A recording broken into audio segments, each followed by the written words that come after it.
This podcast came to you for free. If you want more content like this, it will have to basically be in premium. So this will be the one and only time you'll actually see Jake and me physically sit here for the whole section and get through a lot of these project details. So take advantage of this particular one, and then please upgrade, guys. The technology isn't just for the podcast, it's for a lot more. Being able to share this type of content out and kind of run, I think it's very important.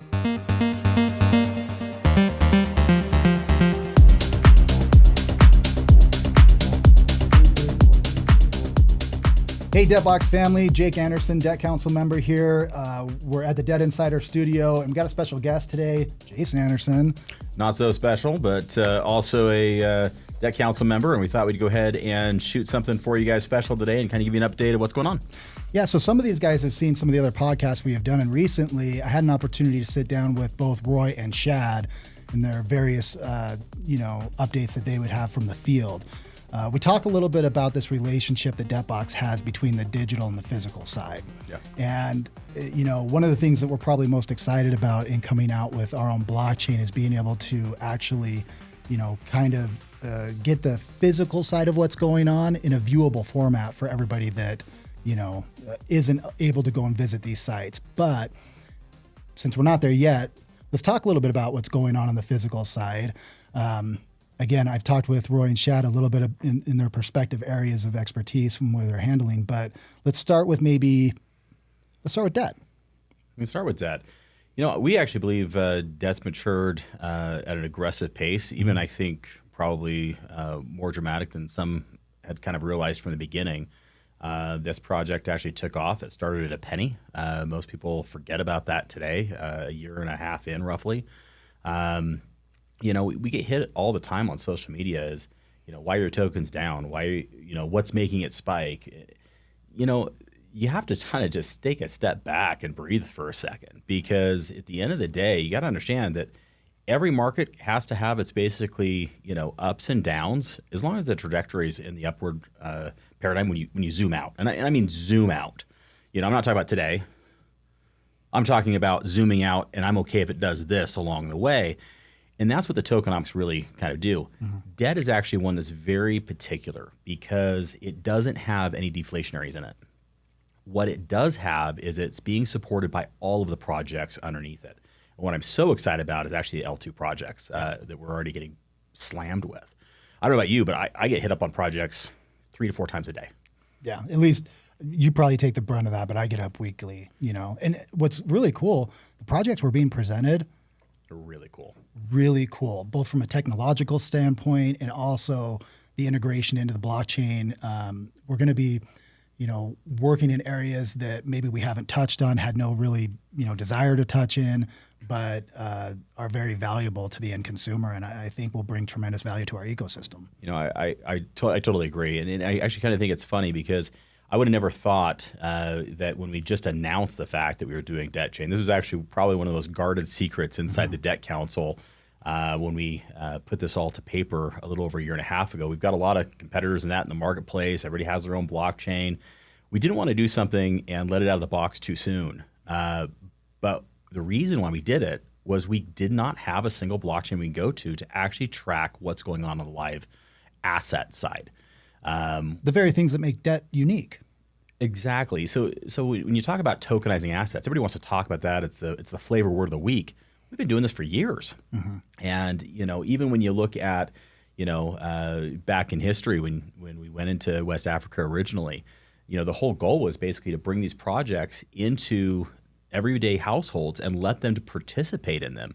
Blockchains are letting it happen. But one thing everybody's trying to figure out is, well, I would like to know what the wells are doing. And it's probably the number one question I get really on social media is... And it worked really well when we only had 1 or 2. But now that we've got, I think, we talked about this in depth with Roy, but we're over 200. Yes. How are we doing on a well? Well, which one? And I think that's something that we would love to be as transparent. By the time I check one well and I get back in and it circles around, it's kind of like the telephone game. The telephone game. Yeah. I tell you something, by the time you get the information, it's done anyway. But I think the reality is blockchain will actually solve that. I want to be more transparent with the base. It's impossible to do that right now. But L1 allows that. And L1 actually provides an ecosystem that everybody can do it, not just us. And that's what I'm actually really excited about. And since we're talking about debt, the exciting thing is debt is really the rails that everything's going to run on. This is why, everybody asks me, what's the benefit of a debt license? Well, I can tell you all the benefits of a debt license because they're sold out. I mean, there's no getting anymore. What we were able to do with the select individuals that actually have the debt licenses is we were able to physically convince them to release micros. This allows them to get out to the base. And this is something that a lot of people kind of are missing. Everyone's like, well, it's 1/100th of the same mining. It's not about the mining, guys. It's about getting some little bit of gas right now for what's coming. More importantly than that, you're getting other value. Do you understand this next project we release? It's saving thousands. Mm-hmm. Most people don't understand. Like, if you have a debt micro license, then basically you get an airdrop coupon for every product that launches through debt. Yeah. I mean, think about it. You're buying Rev right now when we come out next week at a $4,000 discount to market. It's ridiculous not to have a debt micro in your portfolio. And it's not just once. That happens every single time we launch a new project. And because of the vote, that'll be 1 a quarter. Yeah. And so if you looked at, I think we've launched a dozen projects, right now. If you had a couple $1,000 savings on each one of them, that adds up really quick, and the value's there. I've actually talked to a lot of debt license holders, and they're like, this is the most valuable license that they ever have in their Rolodex because it's not just the mining. It's how much discount they actually get on other projects, and it's allowed them to actually compound a lot quicker with that benefit. Well, it gives them an immediate benefit up front with discounts, and then it gives them a long-term benefit by participating in what is going to be the rail that everything is gone from here on out. So correct. There's kind of a short-term and a long-term benefit. So now let's talk about L2 projects. I mean, we have all these. Now, what benefit does that bring our ecosystem? Well, what that does is every single L2 project has to buy debt token to pair. So we actually have one that we did a pre-release on because we don't have our L1 yet. But they were so excited to get going. We finally said, great, we're going to go ahead and pick a handful of these. We're going to let them go before L1's done. And we'll migrate them with all of our tokens we've already done. You want to talk a little bit about that one? Well, yeah, I actually had Dr. Buck Parker in here last week. We did a little bit of a interview back and forth so that he could explain his project and we could really expose that to the debt community.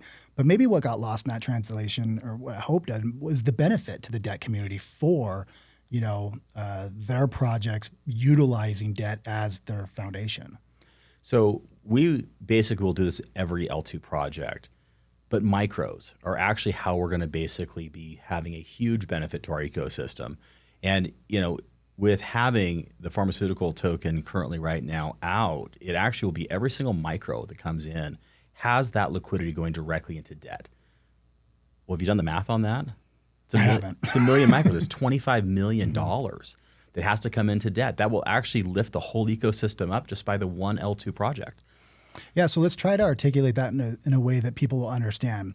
You have the underlying, rail, which is debt, that is going to be paired not only with every project in the debt ecosystem, because debt is paired with blox, it's paired with BEV, it's paired with DC, all of our projects, but now we're bringing on outside projects that aren't necessarily reliant on our community. They're not reliant on anything that we are doing. Debtbox is not operating these. They really have nothing to do with debt. Right. Other than there's a synergistic partnership that takes place because they're utilizing some of our technologies that are coming out on our layer one to, again, fulfill this model that we have built of the underlying projects, the revenues coming in, the deflationary aspect of the tokens, increasing the demand. And for that, debt is going to get a huge pump. And a rising tide raises all ships is what I like to say. And so as debt kind of increases in value, it's going to drag the value of everything else up with it. And I'm going to actually put that into tokenomics perspective. Mm-hmm. What that really does is this first project we basically put on as an L2. When the second, and third, and fourth, and fifth, what happens to all the people that actually got into the first one? They get a natural rise via nothing other than the underlying rail of debt going up. So we get asked a lot. Have we decided how many L2 projects we're going to release before L1's out? I'm not sure. Have we decided? That's probably up your The answer is no, we have not decided. But we have some really cool ones that are pushing us, and they're putting a lot of pressure on us. They want to get out to the market. These are cool technologies that I think are tremendously beneficial, but also they're going to be tremendously profitable. There are a couple that have some time stamps to them, and we want to look at every one of them in a perspective of, is it going to benefit them? Is it going to benefit us? Is it going to benefit the node holders in the ecosystem already, and then the future node holders that come into that project? And that's really our task as the debt council, is how do we build future value? Correct. So I think that kind of gives you a little bit of preview about what's going on with debt, how it's basically going to be benefited, and not only for the debt token, but all the current projects and that because of debt, and now that technology and that tokenomics is now starting to take shape now with L2. Everybody wanted to know why that token wasn't taxed. Everybody wanted to know why we were pairing everything with that. Has no tokenomics to it. There's been a reason since the beginning. There was a plan from day one. And now you can kind of see what it is. Now you can kind of see what that is. So a lot of people think they've missed the opportunity on debt. It's what they don't understand. Debt is, almost a year and a half old at this point, coming up on 2 years old. And, licenses aren't available. There are micros available, so people have an opportunity to participate that way. But we're just at the very beginning stages of this. I mean, really, they have no idea what's going to happen over the course of the next 3, 4, 5 years. And we can't give any projections because obviously that's irresponsible. But, where we see this going, you can kind of tell as we add more and more projects, the buying pressure for debt is going to be astronomical. So, you talk about blockchain and other words are rails. And everybody said, well, I missed the boat. Well, it's not really a boat, it's a train. And understand you have the locomotive sitting out there in front, that's debt. And it is pulling every other project, all the ones that we basically put on debt. It'll pull every single one of the L2 projects up as well. It hasn't left the station. So we haven't started L2s yet. We haven't got the blockchain yet. There is so much more potential in that project. And I really want to stress that because this is not something that has even scratched the surface yet. And I'm very excited to kind of see where that goes.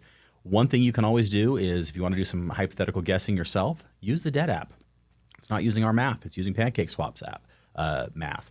So you can actually go through that and put a hypothetical liquidity ad by going to Tether, put debt down below, type in 5 million, type in 10 million, type in 25 million, and see where a projected debt token is going to come from. And that's actually coming from the exchanges directly.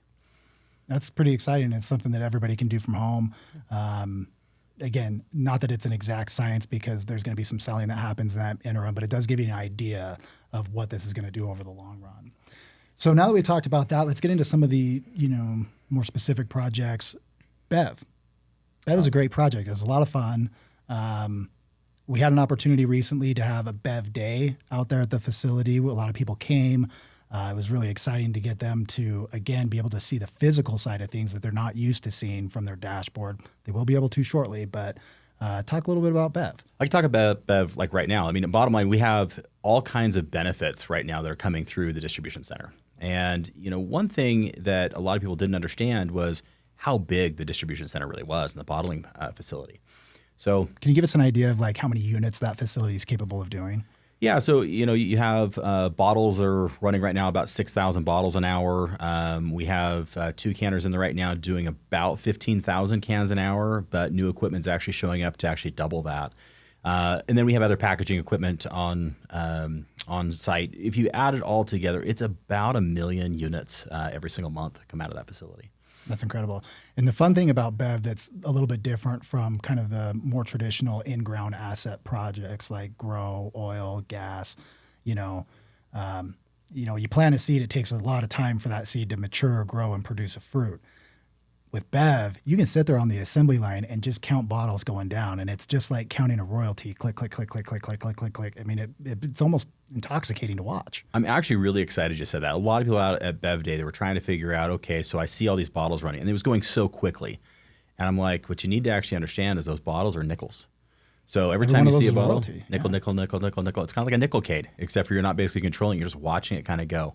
Now, this is also where L1 gets very exciting because when Bev is physically sitting there on an L2, you can real live track every single can that comes through that as it gets counted through before it gets palletized.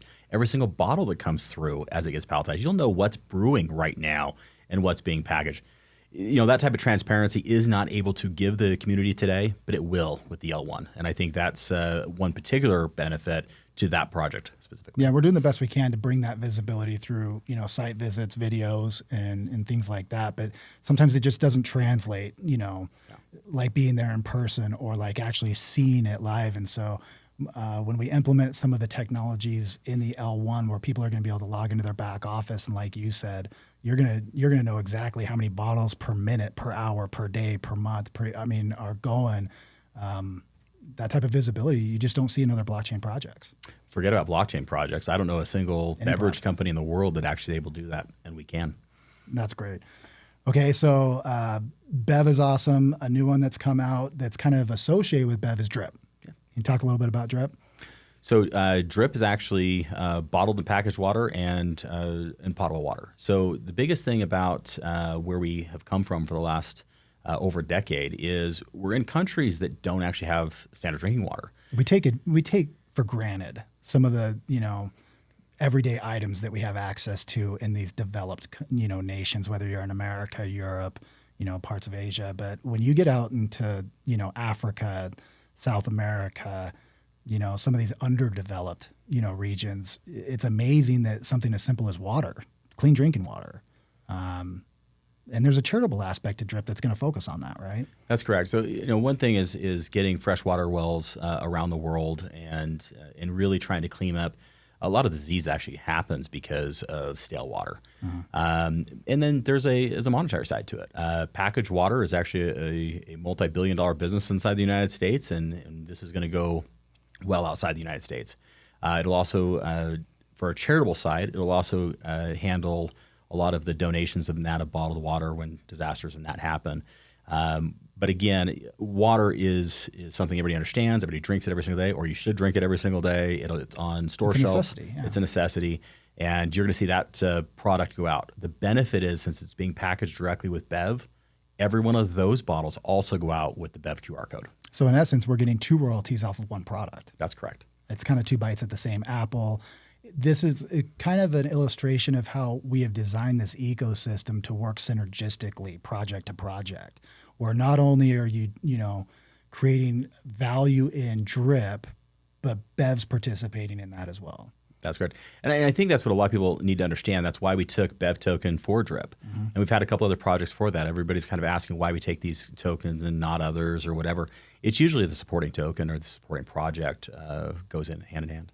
Now, I had an opportunity to have Roy Nelson, other debt council member, in here last week. We shot a little bit of video to give an update on what's happening with natural gas and BGLD. We showed the pipeline. Is there anything you want to add? Because you have a unique perspective, kind of overseeing all of this to our community, or something you can share with the community. Well, not only is it going to be a huge benefit to get to L1 from a community perspective, let me just tell you, it's going to be a huge perspective for management. Understand all these projects have to still be managed, and the pipeline is something that is very unique because it is the interchange piece to bring on hundreds and hundreds of wells very quickly. And the blockchain will help track it. The blockchain will actually help give that information out real time to our node holders. It also gives it real time to us. And I think that's very important to kind of understand from a management perspective and also the node holder perspective. One thing I do want to basically point out is all the way through Oklahoma, every single one of the wells that are contributing to the ecosystem are actually being rebranded. And so what the nice thing is when we actually do a tour of Oklahoma, which is actually happening this month. It's coming up, yeah. Yeah. You'll be able to actually go and see all these sites. It's not just a pipe in the ground that you really can't see with a couple, gauges up to see some pressure. You will actually see the tangibility of all of our projects because they'll all basically be branded, and the city and the county love us. And it's really been a growth perspective that we were not anticipating 1 year ago. Yeah, and it's kind of funny how these projects evolve, a little bit, because originally we targeted, specifically the exploration side of things, utilizing the technology from the XPLR satellite. But we've learned very quickly, and I'll remember kind of a story that was told to me a long time ago. You had the gold rush in the 1800s, right? And people went to California, and some of them made money, some of them lost money. But the guy who made money every time was the one that sold the picks and shovels, right? by implementing the pipeline, that's kind of our version of the pick and shovel mentality, where we control the infrastructure of this county, of this area. And so everybody that wants to play has to pay the toll. Yes. That just broadens our royalty agreements, exponentially. One thing that a lot of people, don't understand is part of the benefit of partnering with debt and giving us a royalty. Understand these are not royalties we buy. Mm-hmm. These are royalties we do trade swaps with. The pipeline just gives us another tool in our toolbox to say, look, you can put your gas on the rail. You no longer have to truck it. You no longer have to sit there and try to figure out how to deliver. Saves money, saves time. It's about monetizing what's coming out. And so, yes, we can give them the satellite technology. Yes, we can show them how to put 2 or 3 more wells on. Yes, we can potentially show them that they didn't go down deep enough on their current well, which has happened. We can actually show them where wells have been shut down and locked in, and they could just have to put a new wellhead on it, and it'll actually start pumping again because it's been empty for so long that the natural gas is built up again. So all of that is a huge benefit to the landholder. If we're giving them that, they are happy to give us those royalties. And it's actually showing that with how many new wells we've been able to put on just in Oklahoma. In a short period of time, we're, less than 2 years old, and we have over 200 participating partners at this point in time. Again, I don't know of another blockchain project. I don't know of another non-blockchain project that has had that type of success and growth in that short period of time. It's very few companies in the gas industry that put on that type of growth in under 2 years. And I can tell you right now, we're just scratching the surface in Oklahoma, and we have other jurisdictions that have already reached out for us to monetize their facilities as well. Mm-hmm.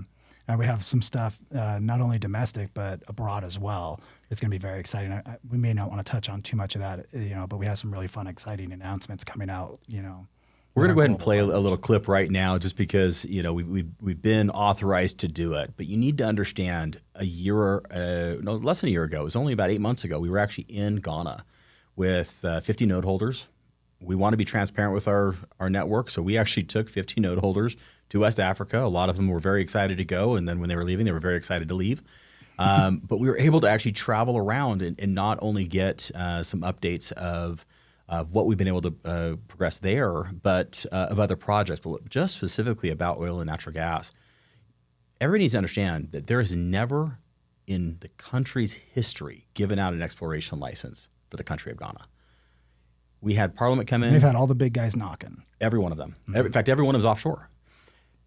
We got it purely because of the finds of other assets we found for the government in the country. Which we did with the XPLR technology, another token that we haven't talked about. But in looking at some of the growth potentials of XPLR, what we've been able to do with the Ghana government, number one, them certifying the technology. That's a big part because, you're not relying on just what we, the creators, are saying. We have government certifying this technology. And the use cases for that technology are growing. When the technology discovered the largest iron ore deposit in the country, and it's actually enough iron ore to put Ghana into the industrial age. Mm-hmm. It is a type of size that actually doesn't get found anymore because iron ore has been actually mined for so long on a lot of continents.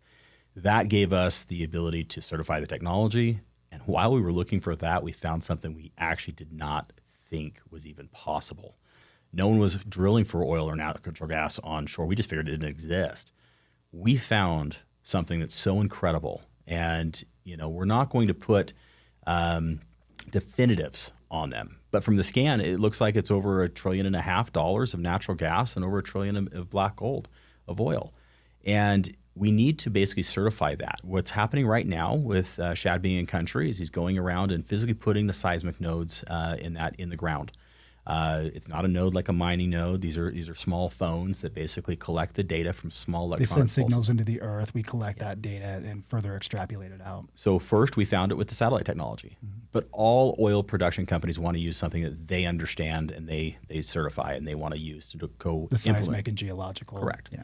So seismic's something we're doing right now. Geological's already been done, and the scanning technology's already been done. So tell us a little bit more about what fun things that Shad actually found in this region we were not expecting when we got there.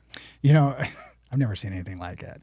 So the best I can explain is, if you ever watch Beverly Hillbillies, where you had, what is it, Jed Clampett goes out there, shoots a gun, and all of a sudden oil like Old Faithful just spurts up. That's something that's of myth and folklore, and you don't see that very often. But there's, in this certain region of Africa, they have kind of this bed of lagoons, if you will. And it's kind of swampy there, especially during the rainy season, which is now. And they found something very special there. And I'll let you elaborate. So it's because of how swampy it gets in the rainy season, it's actually not something that's lived next to. It's something that's kind of just out in the middle of nowhere. The closest village in that does go there for their water. Now that I understand what's there, probably not a great thing. And, we kind of came into town and all of the houses were coated in this black paint is what we thought at the time. We didn't know what it was. And the language is a little bit rough, but basically it's waterproofing is what they basically described it as. It was basically tar.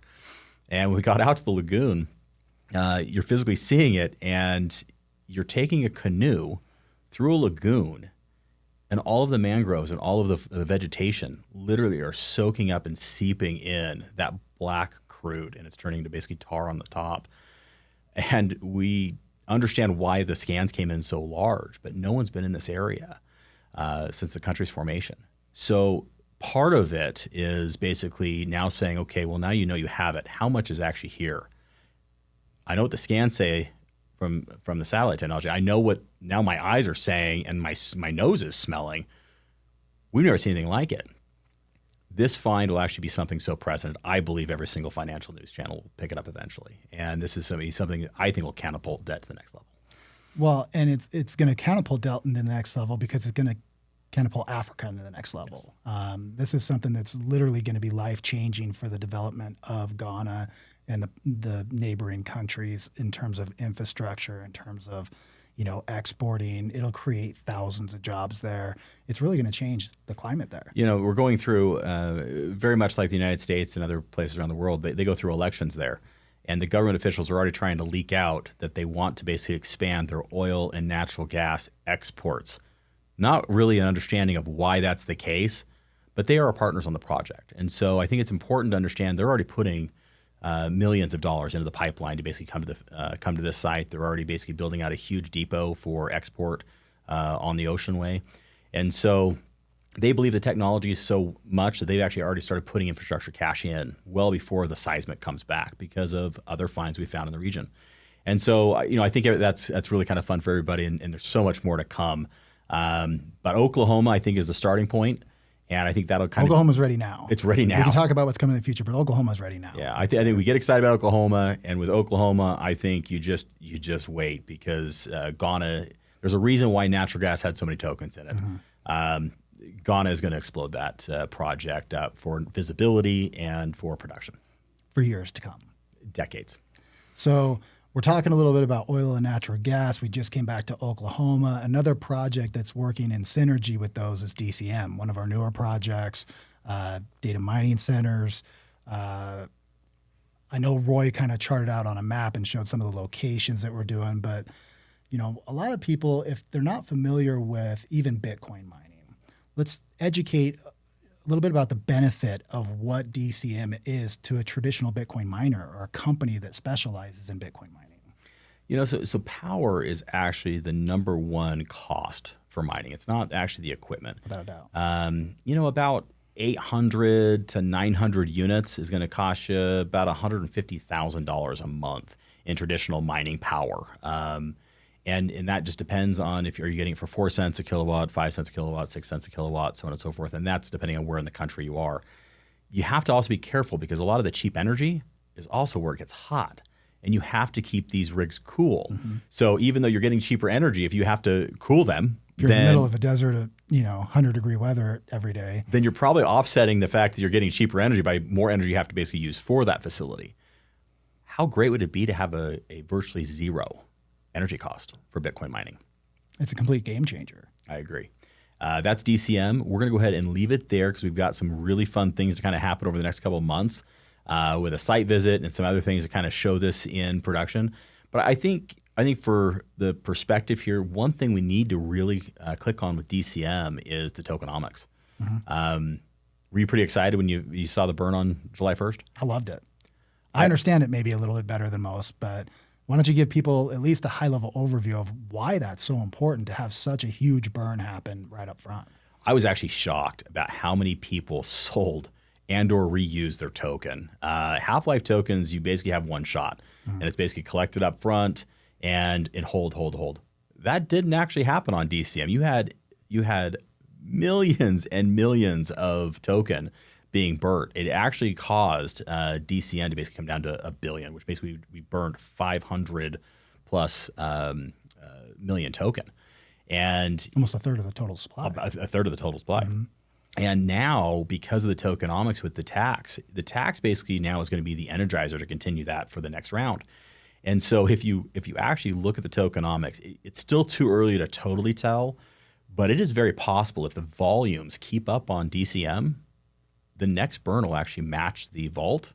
There won't be any mining after next July 1st.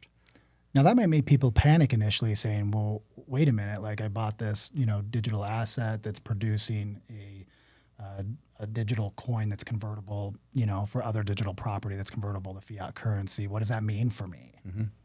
A lot of the novices will probably get scared about that because they're like, oh, wait a second, I just bought something and now it's just not going to work after January or July, sorry. I think what you need to understand, it's actually more exciting than that. Because if the burn is that big, imagine when you don't have a vault anymore that matches with the EGI. Those airdrops now are going to be massive. They're going to be priceless. Because if it did that so rapidly, just imagine those airdrops on a monthly basis or a quarterly basis for DCM coming in Bitcoin. I mean, just imagine how beneficial that's going to be down the road. So I'm looking forward to it. That's for sure. I think so. And again, we kind of beat a dead horse with this because we're always talking about this, synergistic supply and demand, the economic theory that is really the formation of how we develop these tokens out. And when you see it happen on such an accelerated level, really it just gives us a little bit of a foreshot into the future of what these other tokens that are half-life, that are, deflationary, could be doing down the road, it gives us a little crystal ball. I think it's important for people to understand the phases. You basically have half-life. There's definitely the fastest. You have the accelerated deflationary. That's going to be like BEV and digital gold. And then, you have the deflationary. The deflationary has its huge benefits. Those huge benefits are patience and waiting. You will never acquire more token for the upside in any project or any tokenomics than deflationary. It is slower, but it's also the one that'll get you to where you really want to be if you're patient. And that's kind of the difference between us and maybe some of the other blockchain projects that are out there. You have all these ICOs, you have all of these, projects that are being released, tokens going everywhere, and people are just waiting on the hope and, that it's going to go up in value. When you're talking about mining, and I don't care if it's Ethereum, Bitcoin, or a debt project, the name of the game is accumulation. Absolutely. And it's really the only solution to what you're trying to get to. It's getting token, or why would you buy the miner to begin with? Exactly. So once you kind of understand that, then you can really chart out a path for success moving forward. Exactly. So I think that kind of gets through DCM and some of the cool things kind of heading there. I'm going to ask you a little question. I mean, you talked a little bit about the XPlr project. It's a year old now, and the aluminum project. We've had some really kind of interesting debates with the Debt Council. Something happened in natural gas that none of us actually thought was going to actually happen. There was a vote to add a halving into natural gas. I was very vocal on Telegram. Probably not the best thing to do. I would shy away from it. We have natural gas, and now you're kind of seeing the updates on why you probably could have gone away with not doing it. The note holders are still asking for that vote. Is that something we're going to give the community? Yeah, one of the things we're constantly trying to move forward to is the decentralization of the ecosystem. And what we really want to do is give the power back to the hands of the people. And so we've started to implement these votes, like you talked about, to really give the people, the options that we see are viable, and they get to decide, where we move forward. With natural gas, I can understand it from the individual's perspective. Patience is a hard thing to come by, right? The reason why there were so many token in natural gas especially is because we understood the size of some of these things we were going after. And we knew that, these larger reserves that we're locating with the XPlr technology are going to take decades to get out of the ground. So we needed to design a tokenomics that would last decades long. Now we listened to the people, and they wanted to add another halving, which is going to kind of expedite the, deflationary aspect of the supply. A little bit maybe premature to the, inflation of the royalties coming in, but I actually think that, the decision's been made. Now we can just look forward to it, because now that we have restricted supply so much, when those royalties do come in, it's going to have a massive impact really quick. So, kind of getting through that, let's talk about a little about Aluminum and XCORE directly. As a debt council member, we've kind of talked through here. Do you think that's a good idea for those two projects personally? So, not giving advice for anybody. Yeah, legal's probably having a heart attack behind the scenes right now. But we can't give advice, but we have been asked to bring those up to a vote in order to add another halving. Bottom line is I'm in support of what the people want. This is not, we created these projects and we created this, but they're not ours. They belong to everybody that's participating. And so we will bring that up for a vote here in the next little bit before the next halving. And, people are going to choose one way or the other. If you look at it, you're really choosing between kind of a short-term and long-term mentality. Both are going to find success because what we have behind the scenes is going to, contribute in a large way.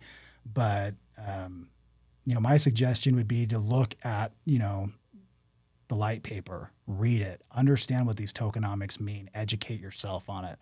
Ask the right questions in Telegram. You've been great about, answering some of these things. We're trying to actually put that in a format like we're doing now where, we can answer it from a video perspective.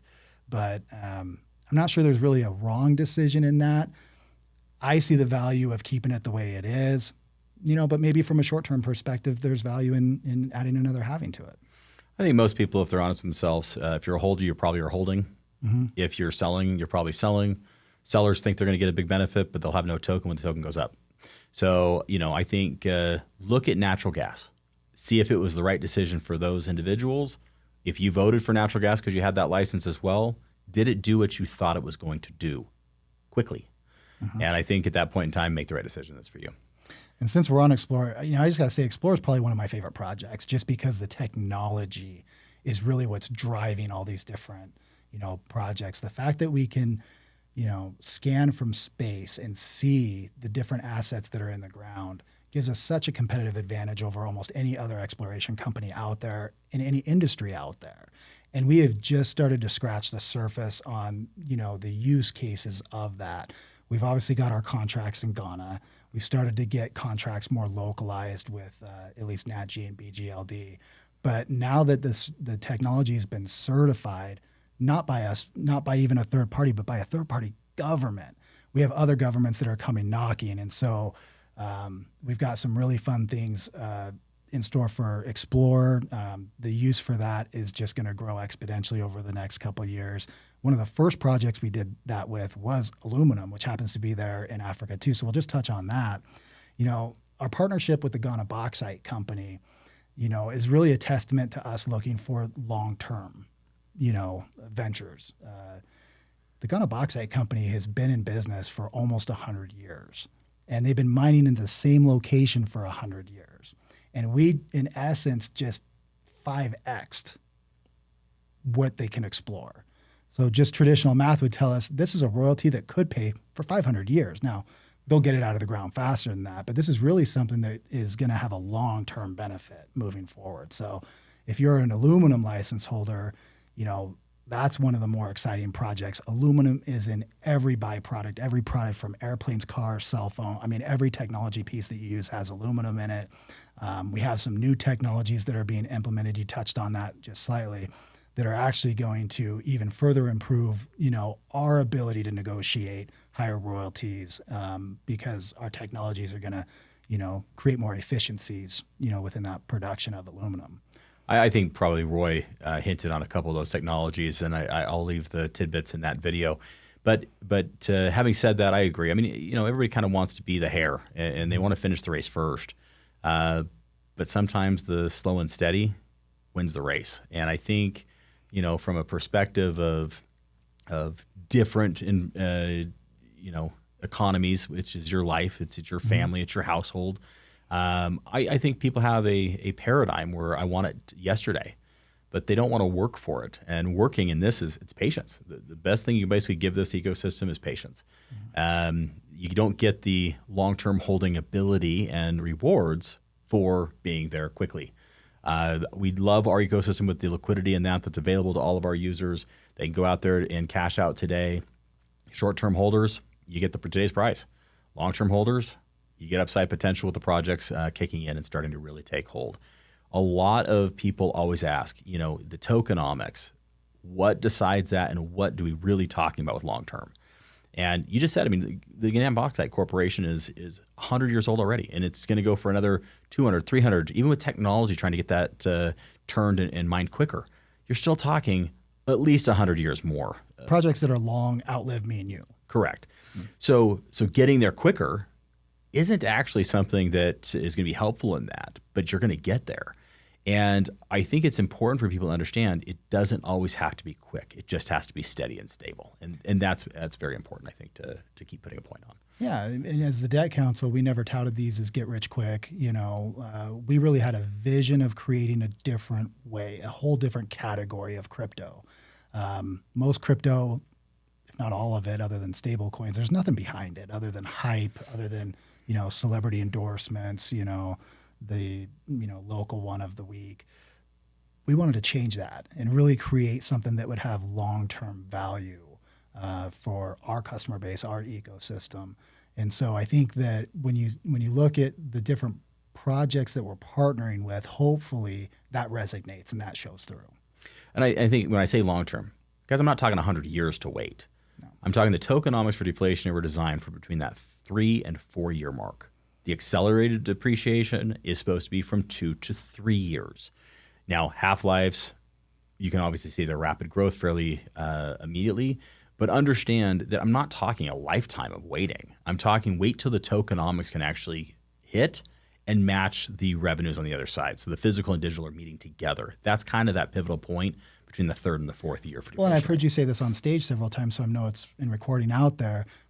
Ultimately, we're a royalty company. Yes. And we use our technology, like you said, to trade for royalties, to create value. We give value, we get value. But it takes time to set up some of those, agreements, set up some of those, partnerships. It's not something that you can get out of the gate and just hit day one.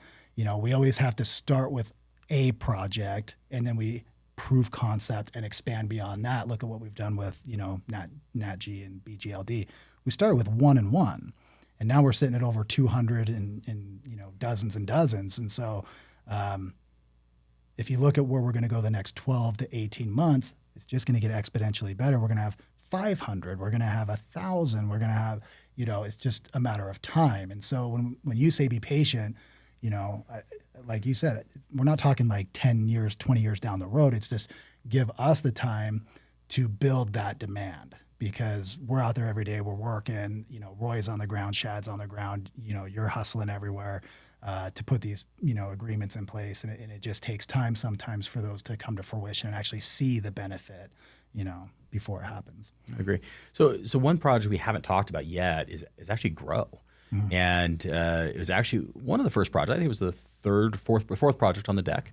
It was something that we actually did with an understanding that we're going to get some farmland in Ghana, and we had some crops here already in Colorado.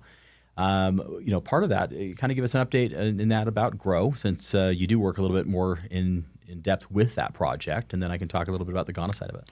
Yeah, Grow is really exciting for us because what it started as and what it's evolved into, I think is incredibly beneficial to the ecosystem. We knew we wanted to capitalize on agriculture. And again, we had to start somewhere. And so we had partnerships with farms in Colorado on the cannabis side. We had one in the medical arena, one in the recreation. Cannabis is a very high yielding agricultural product. There's a lot of uses for it.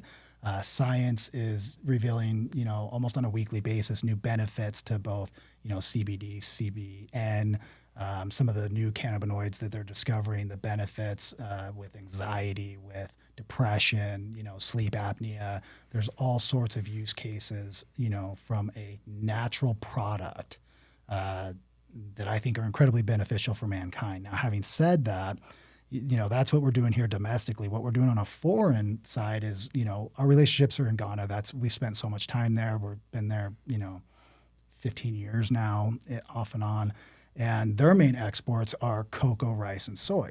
And so we didn't want to have to reinvent the wheel over there. We wanted to go over there and take advantage. Now, for them, you're dealing in an underdeveloped country that, doesn't have the ability, or at least hasn't yet taken advantage of some of the technologies that we have here that we just, blindly just take for granted. Out there, a family has a farm, they grow X amount of cocoa trees. They sometimes will kind of, as a small community, batch that together. But what we wanted to do is create a co-op on a larger scale where maybe farmers in this region could benefit from the buying power of, farmers in this region. Let's create a win-win situation for all. And so through Joseph and our partnerships there on the ground, we have now 25,000 hectares of agricultural. And again, it's mostly soy and rice and cocoa. So the first part of that was streamlining the efficiencies in just the growth cycle and the combination of buying power, right? If you have 100 farmers going together and buy seed, you're going to get a better price than one farmer. And that's kind of the theory there. It's not very difficult, but because of that, we've been able to increase the yield and the take home for the people there. They're doing the same job, but they're getting more of a reward. So they love us. The local kings there, they're very excited about what we're doing. They want to constantly expand the operation over there. It's just something that really has almost no ceiling to, because again, if we're just collectively doing what's good for everybody by increasing buying power, being able to negotiate with larger purchasers at the end of the day, it just works for everybody. And then we have new technologies going in to even refine the, processing of those different crops that will, once again, increase the yield for everybody. So it's a win for the local villages. We've created thousands of jobs out there. It's a win for us. It's a win for our ecosystem because they take advantage of that, small royalty aspect, and ultimately grow could end up being, everybody on the planet needs to eat. Yes. And, if you look at what's going on around the world, we need to spend time figuring that part out. And so I think Grow is at the forefront of doing that. One thing most people don't understand is in order to grow 25,000 hectares of crops, it takes time. Mm-hmm. Again, I'm going to talk a little bit about the trip we went over there because you talked about the local king. Over there, they're called nanas. And, we were blessed for an opportunity to physically have a nana meet with a very small group of note holders. It's actually something that doesn't happen. Typically, the nanas stay in their residence.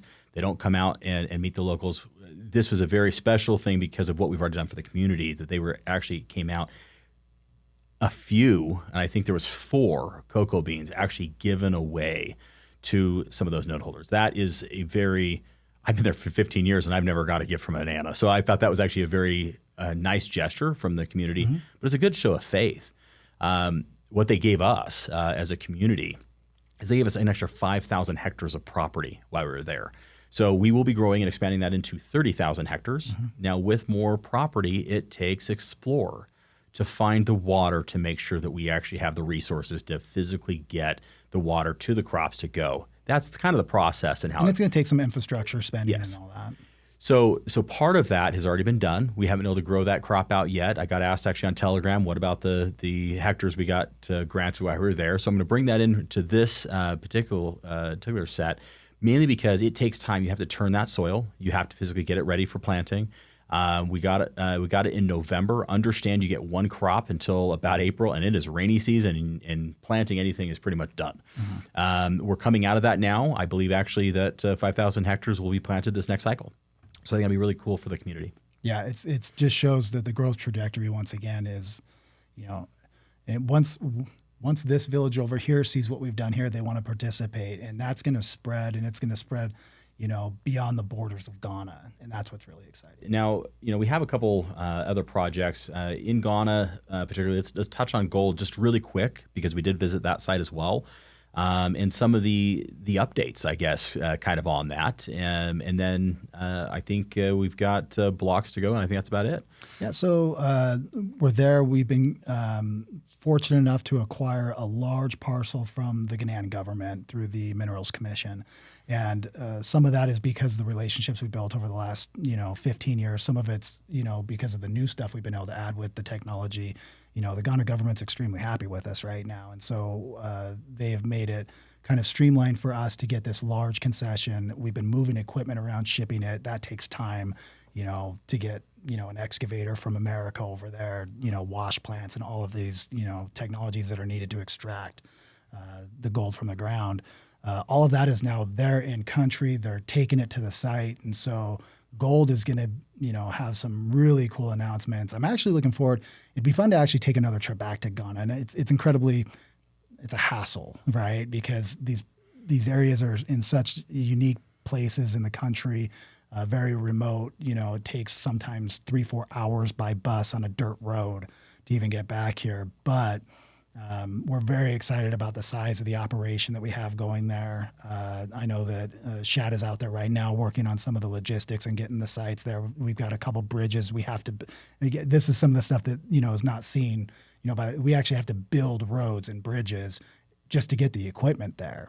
And so the good part about that is it's helping the local infrastructure because we're building roads for villages, which allows them to get products back and forth.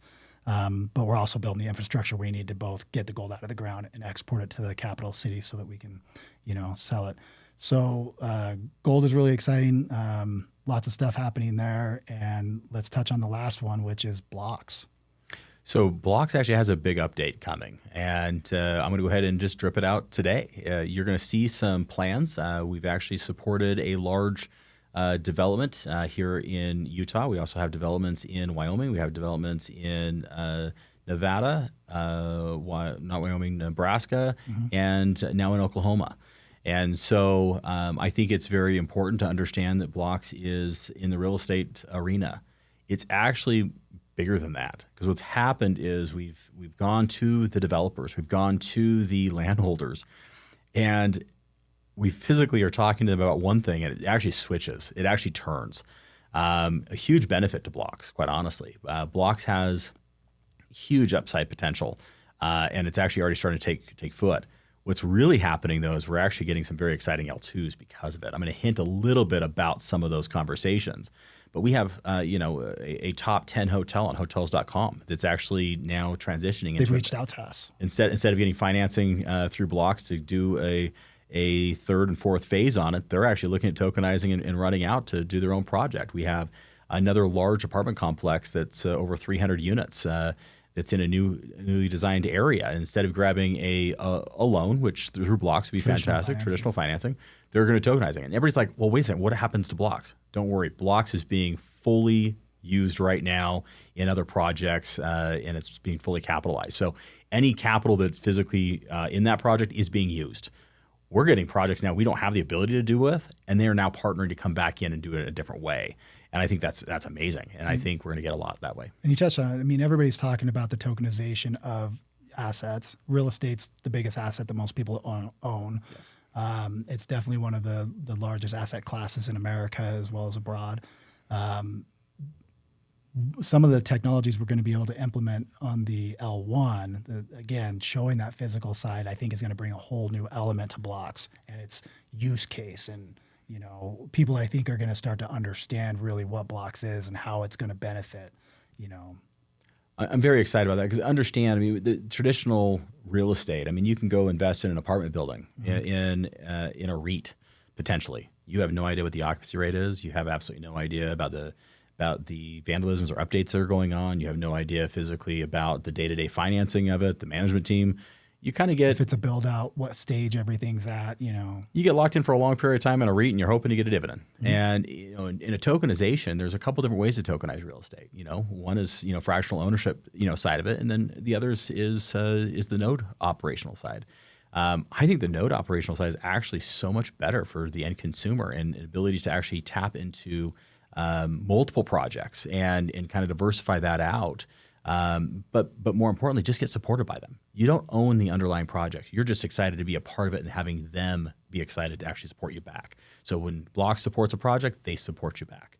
A lot of the technologies in that we're bringing to that field is everything from, we have technologies to basically track all of the logistics in that and getting it built, and we have also tracking technology for after it's built in that. So more of the management side. More of the management side, yeah. So you probably weren't expecting this, but just like we have these projects that work synergistically, like Bev and Drip, which we talked about in depth, one of our new projects is kind of a sister to Blox. Blox is kind of the traditional real estate financing, but there's a lot of other aspects of financing that are outside of real estate. So if you would, why don't we tease a little bit about what's coming next week? So, candidly, if you've ever been on almost any highway or freeway in the continental United States, you're driving through and all of a sudden you see a car dealership and you're seeing thousands of cars, between 100 at this dealership, 100 at that dealership, so on and so forth. We're going through an interesting economic climate right now. And because of cost of money and the way things are going, factoring and flooring was actually something that was so cheap and inexpensive. It actually wasn't a market that it really made sense to get into. It was a specialized market that was really controlled by a few, a monopoly almost. Correct. The cost of money is actually so great right now for a lot of these dealerships that REV is actually going to help that one industry along with a lot of others. And I think we're going to go ahead and wait for the light paper to kind of pop out. But I don't think anybody really has a hard time imagining how much that industry is in the United States. When you have thousands of cars sitting on car lots, they have to be financed by somebody. And so just like Blox does a lot of the real estate stuff, REV will basically do a lot of the automotive. So no pun intended, but REV is really revolutionizing, get it? The way that the auto financing works, or especially from more of the commercial side than the independent user side. But again, the long-term game plan is to get into all aspects of this. We all know people that drive automobiles, have boats, have RVs. Those require a different type of financing than traditional mortgages. They're shorter term, they're higher interest rate for the most part. That creates an opportunity to just put money to work. Correct. And to have different strategies in place. And again, it's not that we're going to be sitting there doing that. It's that we have partners that know that industry inside and out. It's our ability to just grab a little piece of, a multi-billion dollar a year. Yeah, I think it's important to understand that we are definitely looking for projects at this point in time that we are not hands-on. That's kind of the main reason for L2s and kind of running through that. We can only do so much, and I think we need to really concentrate on the current projects that are heavy lifts. Oil and gas right now is a huge heavy lift for us. Agriculture is a huge heavy lift still for us today. Gold is still a heavy lift for us today. Almost everything else is all done by third parties.